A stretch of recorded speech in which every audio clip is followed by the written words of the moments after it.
Bismillahirrahmanirrahim. Today our topic is alternating current. That is our lecture number 29 and that is the topic alternating current. यानी current का तब्दील होना. Alternating का मतलब होता है तब्दीली होना किसी चीज़ की. ठीक है, तो हम पढ़ते हैं कि अल्टरनेटिंग बेसिकली होता क्या according to physics. Alternating current is that current, वो करंट होता है that flow first in one direction along Y and then reverse direction.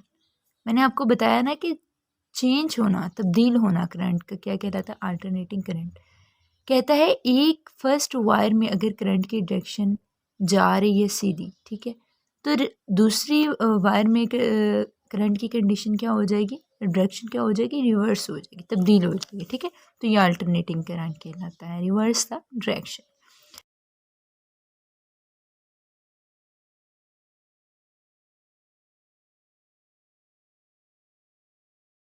Most common AC का मतलब alternating current is sinusoidal in which current flow in sine function. वो कहते हैं ज़्यादातर हमारा जो करंट का फ्लो होता है वो साइन फंक्शन से होता है. अब यहाँ पे आप एक ये डायग्राम ड्रा की हुई है, यहाँ से देखें कि ये जो है वो वाई एक्सिस है, ये एक्स एक्सिस है. यहाँ पे हमारी जो है ना वो साइनो फंक्शन की डायग्राम ड्रा की है. तो यहाँ से हमारे जो है ना मूवमेंट स्टार्ट होती है करंट की. ठीक है, अब यहाँ पे आप देखेंगे ये बहुत ज़्यादा हो रही है करंट, लेकिन यहाँ पे आके बहुत कम हो जाता है, लो बिलो हो जाता है, फिर ऊपर एंड मतलब इस तरह ऊपर नीचे करंट जो है वो चेंज होता रहता है. और इसी को बेसिकली क्या कहते हैं, अल्टरनेटिंग करंट. अब यहाँ पे देखें कि E M sine epsilon naught equal to epsilon M sine omega T.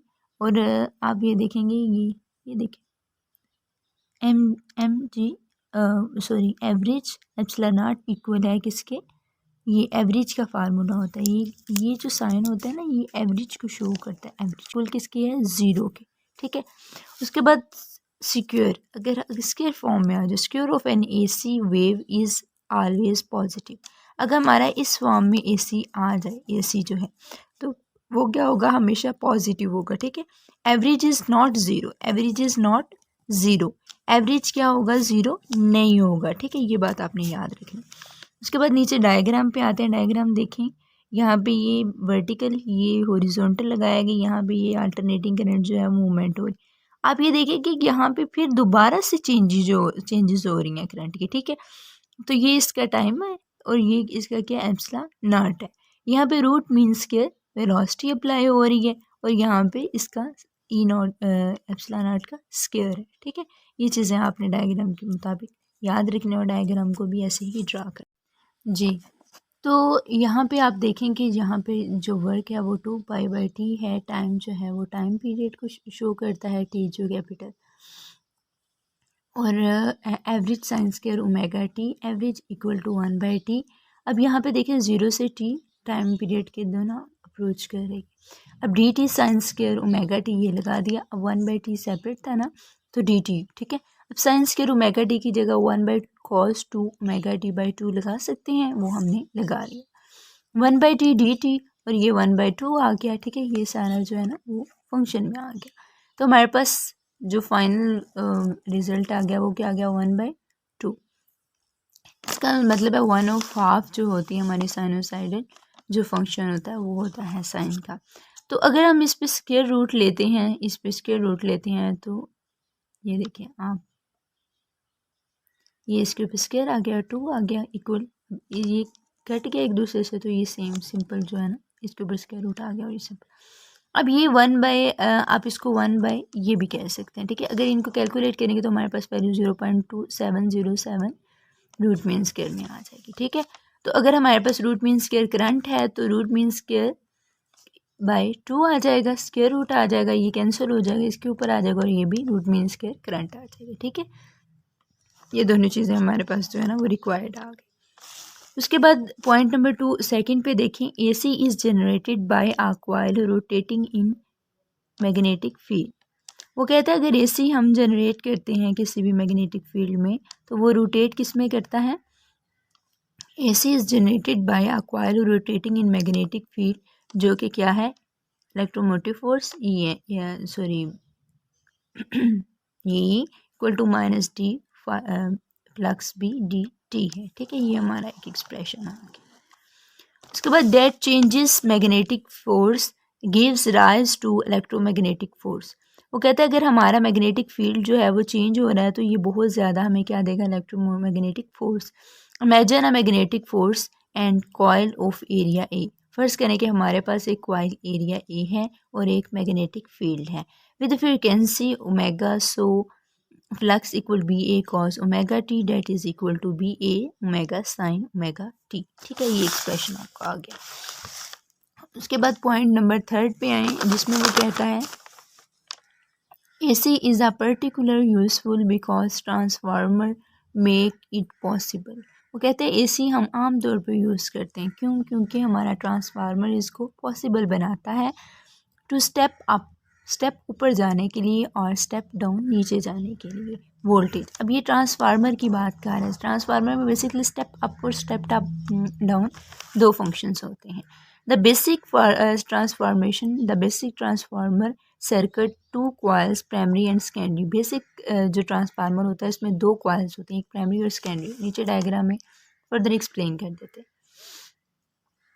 ये प्राइमरी सर्किट है और ये यहाँ पे लगा हुआ है सेकेंडरी सर्किट।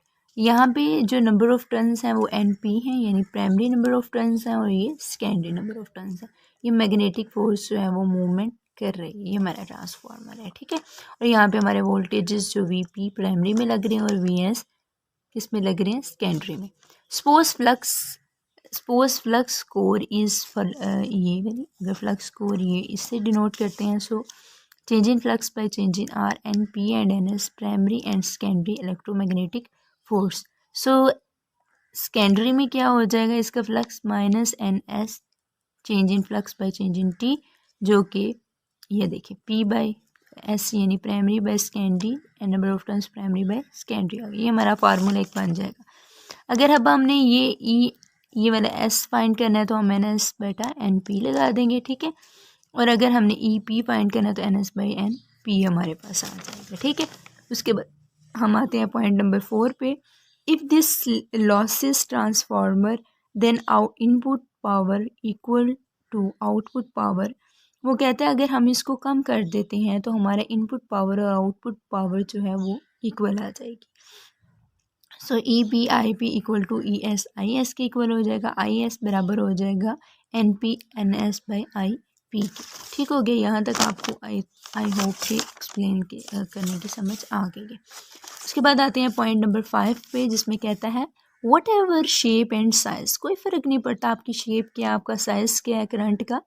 कैरिंग लूप, जो करंट लूप के अंदर से गुजर रहा है। Magnetic force passes through proportionality current that is proportionality to current I के, ठीक है। द इंडक्टर L, जो हमारा इंडक्टेंस L है वो क्या है, हेनरी इक्वल होता है 1 tesla metre square by ampere के। हेनरी किसके इक्वल होता है, 1 tesla metre square by ampere के, ठीक है। 6 पे क्या करना है, calculate inductance of long coil. First करें कि हमारे पास एक लंबी कॉइल है जिसकी इंडक्टेंस L है, wound with the terms for unit length, जिनकी यूनिट लेंथ क्या है, B इज इक्वल है म्यू नॉट NI के, ठीक है। तो हमारे पास नंबर ऑफ टर्न्स, ये फ्लक्स S इज इक्वल है किसके, RI के, सॉरी NI के, ये N है NI के, BA equal to mu naught N square, ये N स्क्वायर I आ गया, ठीक है। तो ये जो है इंडक्टेंस किसकी इक्वल होगी, N फ्लक्स SI की इक्वल किसके, म्यू नॉट N स्क्वायर, ये क्या है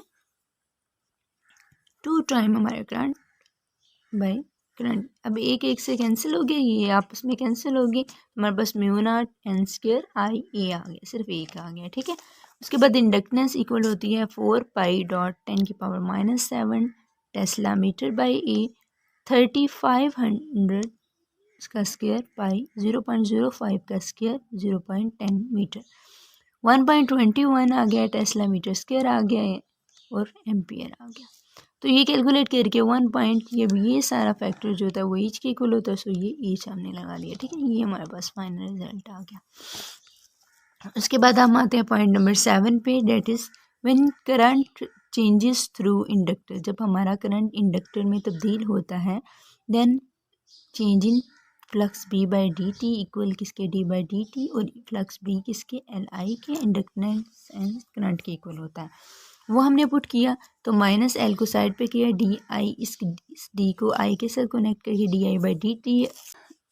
सो D I by D T जब लगाया तो हमारे पास I R plus L D I by D T. ये वैसे ही आई को बाहर लेगी, आई स्क्वायर आर आ गया, ये इसके साथ कैलकुलेट हो गया ना, plus L I D I by D T आ गया।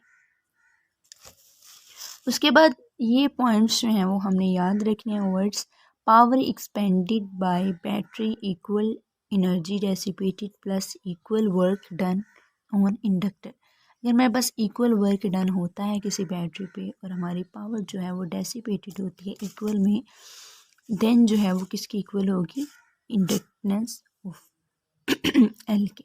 यहाँ पे आप देखिए, यहाँ पे मैंने रेजिस्टर लगाया, ये हमारे पास इंडक्टर एल लगा हुआ है, यहाँ पे बैटरी पॉजिटिव और नेगेटिव टर्मिनल लगे हैं, और ये क्या करें, मूव आउट करें। यहाँ से चार्ज ऐसे गुजरता है, करंट यहाँ से ऐसे मूव करता है, ठीक है, इसकी डायरेक्शन शो कर रही है। उसके बाद पॉइंट नंबर 8 पे आते हैं, जिसमें कहता है before we go on AC के कोर, इससे पहले कि हम AC कोर पे जाएं, suppose connect a battery to an inductor. First करें कि हमारे पास एक बैटरी है जो इंडक्टर से कनेक्ट है। So L D I by D T plus I R equal होगा इसके ई के, आई टी इक्वल है पाई आर के, 1 minus E minus T by pi. ये ना, ये जो है ये टी है, ठीक है। अच्छा, ये सी, अब ये टा इज इक्वल है एल बाई आर के, D I by D T E by R है, ठीक है। I by tau equal E minus इसके आगे। अब आप देखेंगे कि टा के ऊपर ये इसकी पावर आ गई एल बाई आर, इनका जो है ना वो डिमेंशन फॉर्म में निकली। डिमेंशन फॉर्म में हेनरी बाई ओम आएगा, हेनरी जो इक्वल होता है volume dot second by ampere ohm के, ठीक है। तो वोल्ट आ जाएगा नीचे, एम्पियर हमारे पास आ जाएगा, एस इक्वल टू एस आ जाएगा, ठीक है। यानी ये वाला सारा फैक्टर भी कैंसिल होके हमारे पास से बस 1 आ जाएगा, और ये एस इक्वल टू एस आ जाएगा। उसके बाद पॉइंट नंबर 9 पे आते हैं, जिसमें वो कहता है when we pass current through inductor, जब हम करंट इंडक्टर के थ्रू पास करवाते हैं, then D U S by D T आ जाएगा हमारे पास, L D I by D T, I equal to L I, ये एल आई इकट्ठा हो गया, D I by D T आ गया हमारे पास। तो ये इक्वल होता है 1/2 एल आई का स्क्वायर, यानी हमारी एनर्जी के आगे 1/2 एल आई का स्क्वायर। उसके बाद नेक्स्ट आते हैं, अगर इनकी इंटीग्रेशन करते हैं 0 से यू एस, ठीक है, ये एनर्जी को शो करता है, D U B by equal किसके आ गया, 0 से 1, इसकी जगह 1 आ गया, इसकी जगह 0 ही, एल आई डी आई, तो हमारे पास 1/2 सी वी का स्क्वायर आ जाएगा। C approaches to inductance L and V approaches to I inductance, ठीक है। उसके बाद आते हैं पॉइंट नंबर 10 में, जिसमें इंडक्टेंस इक्वल होती है mu naught n square i a k, और number of turns b is equal है mu naught n i k. यूएस अब हमारे पास क्या आ जाएगा, ये चीज़ें याद रखने वाली फार्मूला है। एनर्जी इज इक्वल है 1/2 एल आई स्क्वायर की, एनर्जी 1/2, इसकी जगह ये वाला पुट किया फैक्टर, और ये वाला पुट किया, ठीक है। तो हमारे पास B square by 2 mu naught आ गया। उसके बाद हम पॉइंट नंबर 11 पे आते हैं, जो कि हमारा लास्ट पॉइंट है। इसको हम और से समझते हैं जी, है बेसिकली क्या, तो electromagnetic oscillation in LC circuit, यानी इंडक्टेंस भी है और करंट भी है, किसमें, कैपेसिटर में सर्किट है, इंडक्टेंस और कैपेसिटेंस सर्किट। अब यहाँ पे एक सर्किट मैंने ड्रा कर दिया। सबसे पहले ये हमारे पास इंडक्टेंस है, ये हमारे पास कैपेसिटर लगा हुआ है, यहाँ पे चार्जेस क्या कर रहे हैं, सर्किट में मूव कर रहे हैं। तो हमारे पास U इक्वल होगा U B plus U B magnetic field और E electric field, 1/2 L I square, electric field Q square by C आ जाएगा, ठीक है। D U by D T आ जाएगा, डी बाई डी टी को सेपरेट किया, यू की जगह पे उसकी सारी वैल्यू जो है वो पुट करते हैं। जैसे पुट की हमें पता है आई बराबर होता है D Q by D T, की आई की जगह पे पुट कर देना है, D by D I by D t जो है D square Q by D T square की इक्वल होता है, ठीक है, ये हमें पता है। अच्छा, उसके बाद ओमेगा स्क्वायर इज इक्वल होगा 1/एल सी के, ओमेगा किसके इक्वल होगा, L1/L सी के। अगर ये इसके इक्वल होगा तो d square by q by D t जो है वो प्लस ऐड कर देंगे omega square cube equal to 0। So हमारे पास फाइनली ओमेगा इक्वल हो जाएगा 1/LC स्क्वायर रूट के। ठीक है, ये हमारे पास फाइनली जो है इलेक्ट्रोमैग्नेटिक ओसिलेशन इन इंडक्टेंस कैपेसिटेंस सर्किट आ जाएगा। ठीक है, अच्छा यहाँ पे हमारा जो लेक्चर है वो ख़त्म हो जाता है। उम्मीद है कि आपको इन सब की समझ आ गई होगी और हम नेक्स्ट वीडियो के साथ मिलते हैं। तब तक के लिए अपना अपने प्यारों का ख्याल रखें। अल्लाह ने के बाद।